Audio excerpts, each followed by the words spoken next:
Welcome to Adhira Chemistry classes.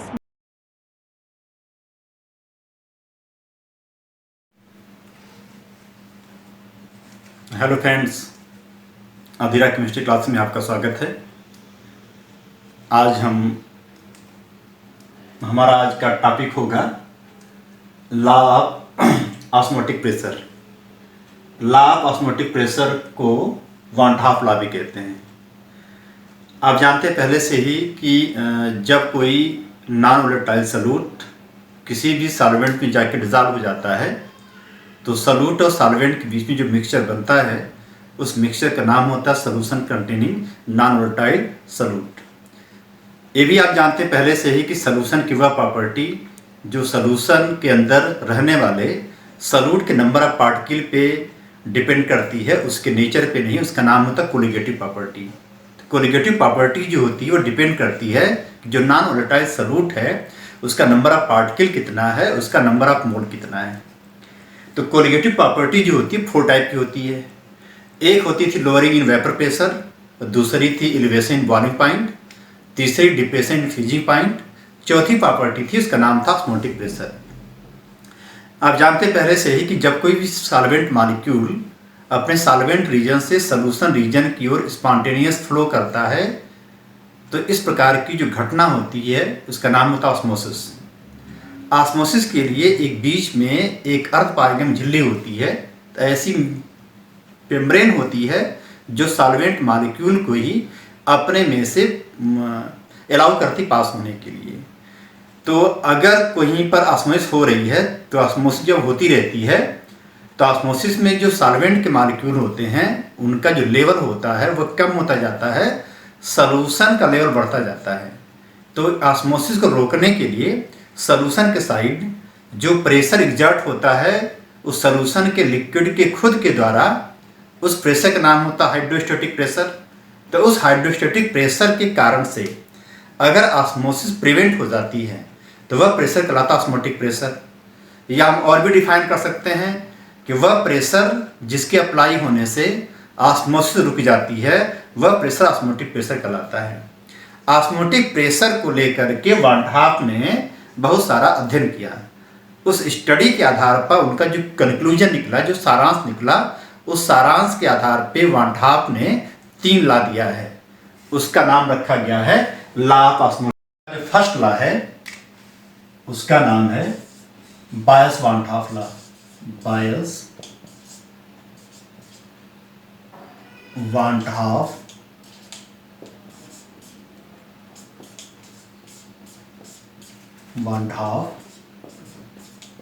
Law, Boyle's one Hoff law.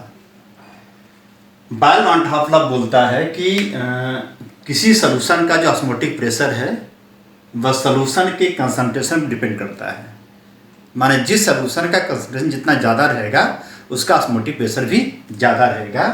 तो अगर हम solution के ऑस्मोटिक प्रेशर को पाई से रिप्रेजेंट करते हैं, पाई से, और कंसंट्रेशन को सी से, तो according to Boyle's one Hoff law, Boyle's one Hoff law बोलता है कि osmotic pressure of solution is directly proportional to the concentration of that solution, that is pi proportional to C, pi proportional to C.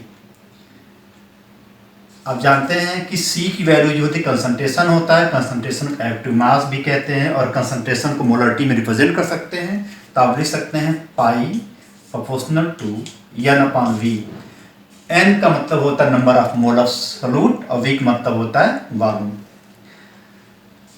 ROR लिख सकते हैं pi proportional to 1/V। अगर N की value 1 है, V litre के volume में 1 number of mole dissolve होता है, तो pi is inversely proportional to volume, that is Boyle's one Hoff law. यह फार्मूला जो है देखने में गैसियस लॉ के बायस लॉ जैसे दिखता है। आप जानते हैं बायस लॉ बोलता क्या है? जो गैसियस लॉ का बायस लॉ बोलता है कि अगर किसी गैस का टेम्परेचर कांस्टेंट हो तो कांस्टेंट टेम्परेचर पर प्रेशर की वैल्यू वॉल्यूम के इनवर्सली प्रोपोर्शनल होती है। आप जानते हैं पहले से लिखते हैं P प्रोपोर्शनल टू 1/V, ऐसे लिखते हैं। जहाँ पर P जो है प्रेशर ऑफ दैट गैस, अब पाई जो है osmotic pressure of that solution, क्योंकि यह फार्मूला बायस का है और यह फार्मूला 1/2 का है, यह फार्मूला देखने में इसके जैसा लग रहा, सिमिलर है, इसलिए इसका नाम रखा जाता है बायस 1/2 लॉ। अब दूसरा आता है Charles 1/2 law. Charles 1/2 law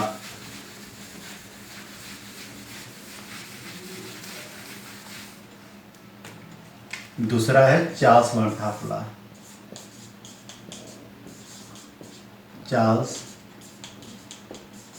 1/2 law, यह ऑस्मोटिक प्रेशर का दूसरा लॉ है। चार्ल्स 1/2 लॉ यह बोलता है, अकॉर्डिंग टू दिस लॉ, कि सॉल्यूशन का जो ऑस्मोटिक प्रेशर होता है सॉल्यूशन के एब्सोल्यूट टेम्परेचर के डायरेक्टली प्रोपोर्शनल होता है। मतलब जैसे जैसे सॉल्यूशन का टेम्परेचर बढ़ता जाता है वैसे वैसे सॉल्यूशन का ऑस्मोटिक प्रेशर भी बढ़ता जाता है। That is according to Charles 1/2 law, osmotic pressure of solution is directly proportional to the absolute temperature.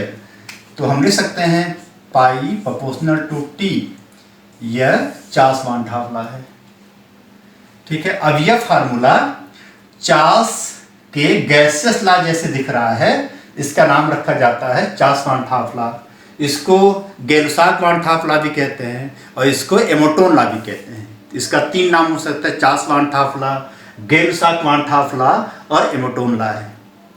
आप जानते हैं जो लॉ ऑफ गैसेज है उसमें नंबर 1 बायस लॉ होता है, दूसरा चार्ल्स लॉ होता है, तीसरा अवोगैड्रो लॉ होता है, चौथा एमोटोन लॉ होता है। बायस लॉ जो होता है टेम्परेचर कांस्टेंट होने पर प्रेशर और वॉल्यूम के बीच वेरिएशन बताता है।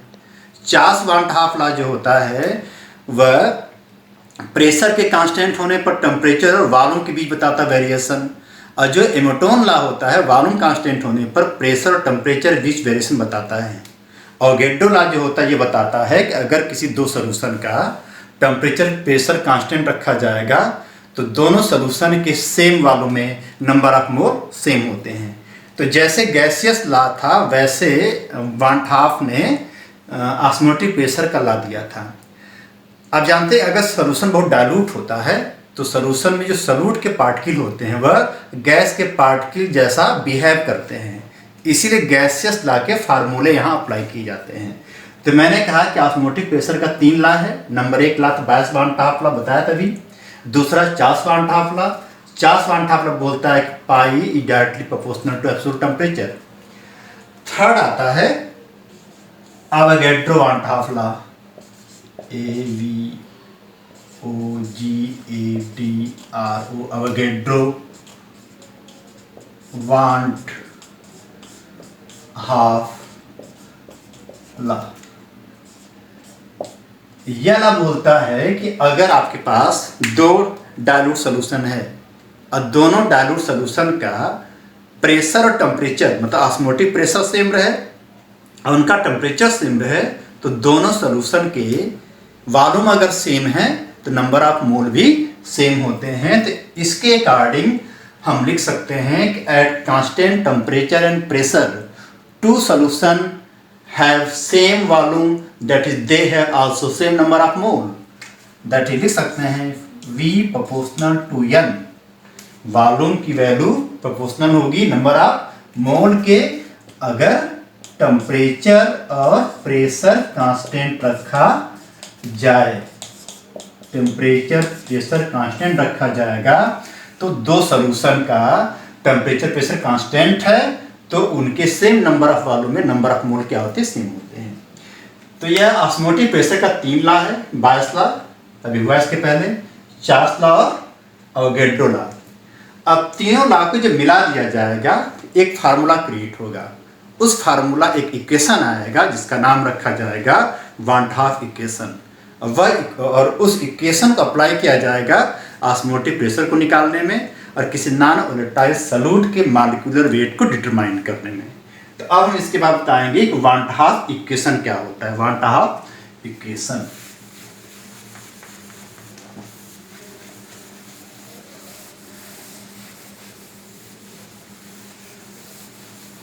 1/2 इक्वेशन 1/2 इक्वेशन बहुत इंपॉर्टेंट है, वन हाफ इक्वेशन। तो बताया था मैंने कि लॉ ऑफ ऑस्मोटिक प्रेशर। तो ऑस्मोटिक प्रेशर क्या होता है? ऑस्मोटिक प्रेशर वह प्रेशर होता है जिसके अप्लाई होने से ऑस्मोसिस रुक जाता है, ऑस्मोसिस प्रिवेंट हो जाती है। ऑस्मोटिक प्रेशर का जो लॉ होता है उसको दिया था वान हाफ ने।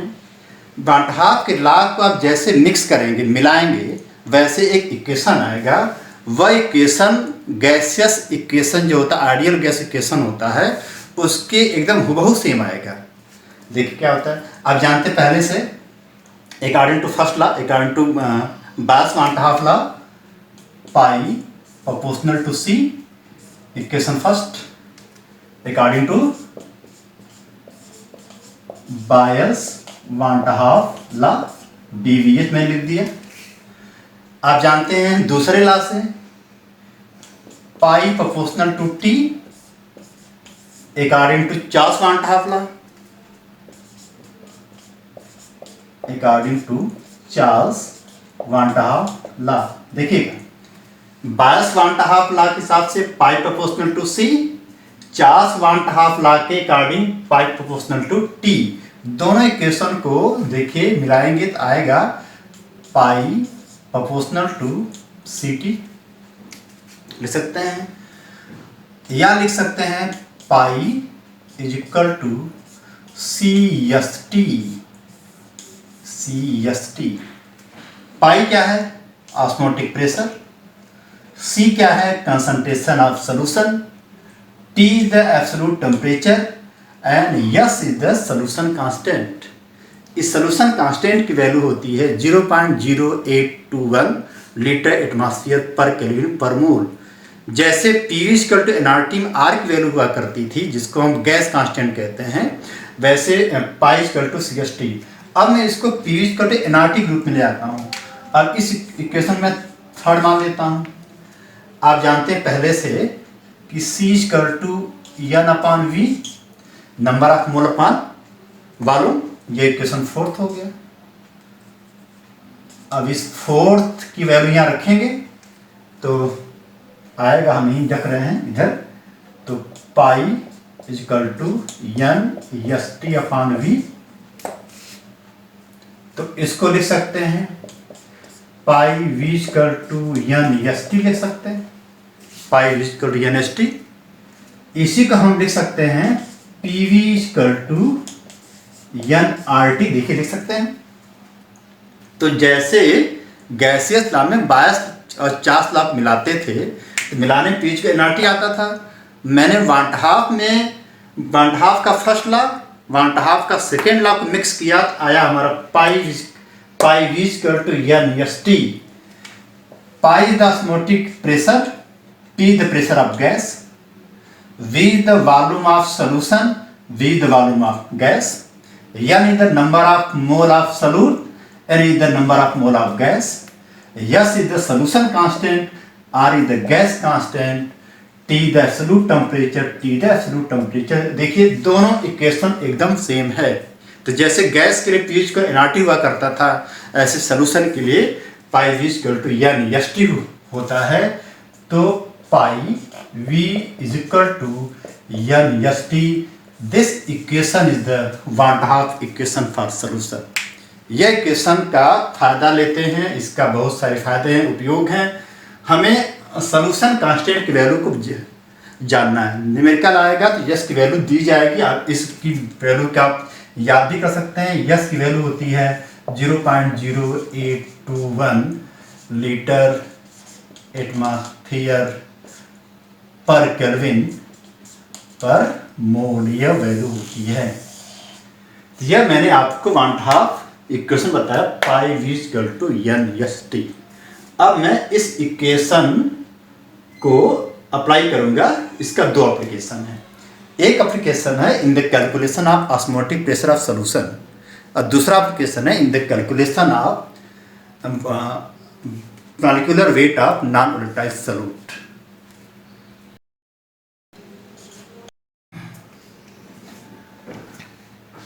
Application of one Hoff equation. तो मैंने कहा कि वान हाफ ने ऑस्मोटिक प्रेशर जो लॉ दिया था, उसमें एक का नाम था बायस वान 't Hafele, एक का नाम था चार्ल्स वान 't Hafele, एक का नाम था अल्बर्टो वान 't Hafele। बायस लॉ वान 't Hafele को मिलाने पे जो फार्मूला आया था उसका नाम था वान 't Hafele इक्वेशन। मैंने अभी निकाला था pi V equal to N S T. Pi मतलब होता है ऑस्मोटिक प्रेशर, वी माने होता है वॉल्यूम ऑफ सोल्यूशन, एन मतलब होता है नंबर ऑफ मोल, एस माने सोल्यूशन कांस्टेंट एंड टी मतलब होता है एब्सोल्यूट टेम्परेचर। अब इस फार्मूले के आधार पे हम इसको अप्लाई करेंगे, इसका फायदा उठाएंगे। एप्लीकेशन माने होता है अनुप्रयोग। वान 't Hafele इक्वेशन का दो एप्लीकेशन है, एक है in the calculation of osmotic pressure, osmotic pressure को निकालने में। अगला इसका एप्लीकेशन है in the determination of molecular weight of solute. Solute जो डिजॉल्व है उसके मॉलिक्यूलर वेट का निर्धारण कैसे होगा उसका भी हम निकालेंगे वान 't Hafele इक्वेशन से। तो जो नंबर 1 वाला है in the calculation of osmotic pressure, तो आप जानते हैं पहले से फार्मूला होता है pi V is equal to N S T, और बार लिख सकते हैं pi is equal to N S T upon volume. अब इस फार्मूले से आप ऑस्मोटिक प्रेशर निकाल सकते हैं। तो ऑस्मोटिक प्रेशर निकालने के लिए हम एक न्यूमेरिकल दे रहे हैं, उस न्यूमेरिकल के आधार पर निकाला जाएगा। इस फार्मूले को याद कर लिया जाए, इसको नोट डाउन कर सकते हैं। तब एक न्यूमेरिकल है, इस न्यूमेरिकल के आधार पर समझ में आएगा।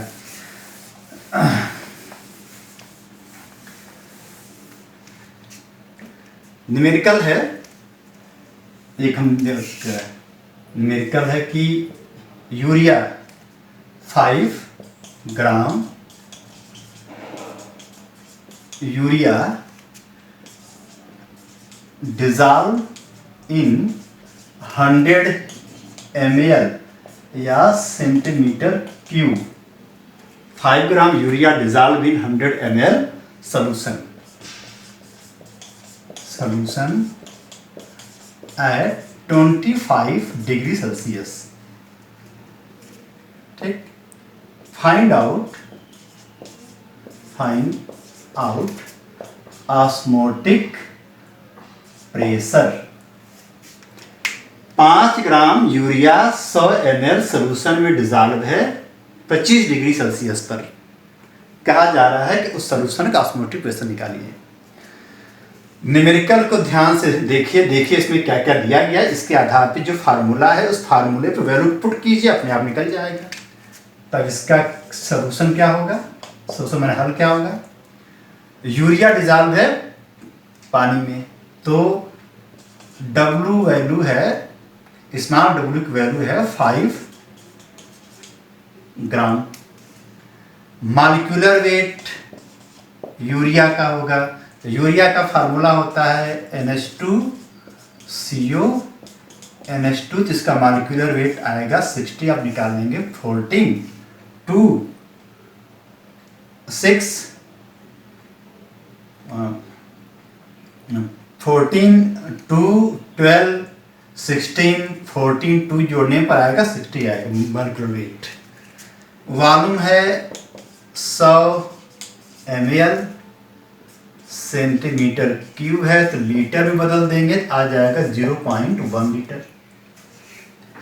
टेम्परेचर है 25 डिग्री सेल्सियस, इसको एब्सोल्यूट टेम्परेचर में कन्वर्ट करेंगे तो 273 से जोड़ेंगे तो आ जाएगा 298 केल्विन। अच्छा, सोल्यूशन कांस्टेंट की वैल्यू आपको याद करनी पड़ेगी या न्यूमेरिकल दिया जाएगा। वैल्यू होगी 0.0821 लीटर एटमॉस्फेयर पर केल्विन पर मोल। यह इतना आंकड़ा आपको दिया है। निकालने के लिए क्या कह रहा है, ऑस्मोटिक प्रेशर। उसके लिए फार्मूला आपके पास मौजूद है। तो फार्मूला क्या है, फार्मूला है pi equal to N S T upon V. ये फार्मूला है।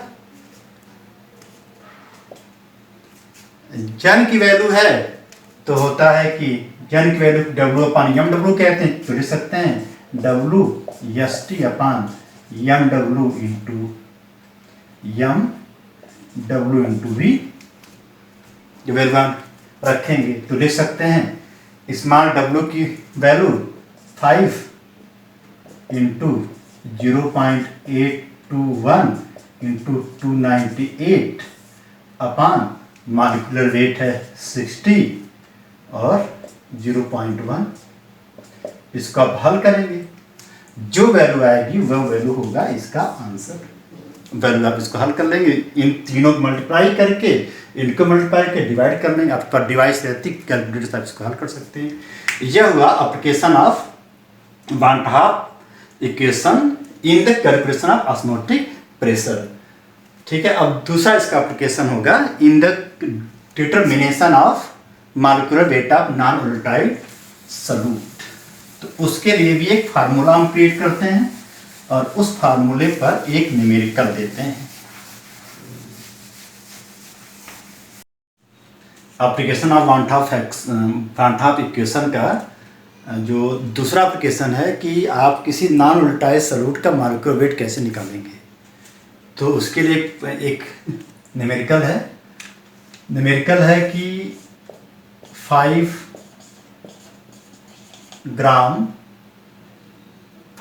Solute dissolve in 100 ml solution। 5 gram कोई भी सॉल्यूट 100 ml सॉल्यूशन में डिजॉल्व है। Then osmotic pressure of that solution become 20.4 atmosphere. 5 gram solute 100 ml solution में dissolve है, तब osmotic pressure हो जाता है 20.4 atmosphere at 25 degree Celsius. Calculate molecular weight of solute का मॉलिक्यूलर वेट पूछ रहा है। 5 ग्राम सॉल्यूट डिजॉल्व है 100 ml सॉल्यूशन में, डिजॉल्व होने के बाद ऑस्मोटिक प्रेशर हो जाता है 20.4 एटमॉस्फेयर 25 डिग्री सेल्सियस पर। बताना मॉलिक्यूलर वेट क्या है। अब इसको हल करना होगा तो पहले ये जानना होगा इसमें क्या क्या दिया गया है। स्मॉल डब्ल्यू की वैल्यू है 5 ग्राम। एब्सोल्यूट टेम्परेचर की वैल्यू है 298 केल्विन 25 में 273 प्लस करेंगे आ जाएगा। वॉल्यूम है 100 ml, तो इसको आप लीटर बदलेंगे 0.1 लीटर आ जाएगा। ठीक है, यह सॉल्यूशन कांस्टेंट की वैल्यू आप जानते हैं 0.0821 लीटर। यूनिट आपको सबको लिखनी पड़ेगी, लीटर एटमॉस्फेयर पर केल्विन पर मोल। पूछ रहा है कि मॉलिक्यूलर वेट ऑफ सॉल्यूट कितना है। अगर ऑस्मोटिक प्रेशर पाई की वैल्यू 20.4 एटमॉस्फेयर है तो आपको देखना फार्मूला क्या है।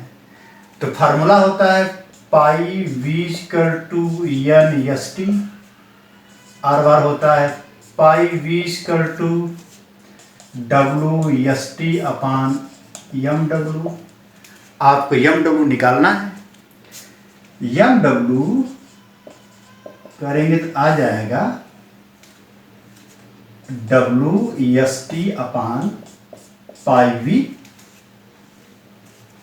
mw वैल्यू निकालना है तो स्मॉल w की वैल्यू है 5 ग्राम, यस की वैल्यू है 0.0821 298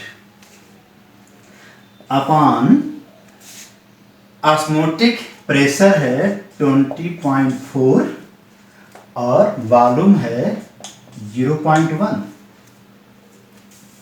इसको आप सॉल्व करेंगे तो आएगी वैल्यू 60, दैट इज यूरिया। यह यूरिया सॉल्यूट। मैंने नाम नहीं दिया था, मैंने कहा था 5 gram solute 100 ml solution dissolve with osmotic pressure इतना आता है। इतने टेम्परेचर पर बताओ कि उस सॉल्यूट का मॉलिक्यूलर वेट क्या है। मैंने जैसे वैल्यू को पुट किया, वैल्यू आ गया 60, और 60 जो होता है मॉलिक्यूलर वेट यूरिया का होता है NH2CO NH2। यह हो गया आज का आपका वन हाफ इक्वेशन का एप्लीकेशन। इसके बाद हमारा अगला वीडियो आएगा, नेक्स्ट वीडियो होगा, अधिकतम 2-3 मिनट का होगा। वह होगा reverse osmosis and purification of water. RO system सबके घर में होता है। तो अगला वीडियो हमारा देखिए, कमेंट बॉक्स में आइए, सब्सक्राइब कीजिए, वॉच कीजिए, और डिस्क्रिप्शन जो है अधीरा केमिस्ट्री क्लासेज में और सारे वीडियो आपको मिलेंगे, और सॉल्यूशन खत्म होने वाला 1-2 वीडियो के बाद। धन्यवाद।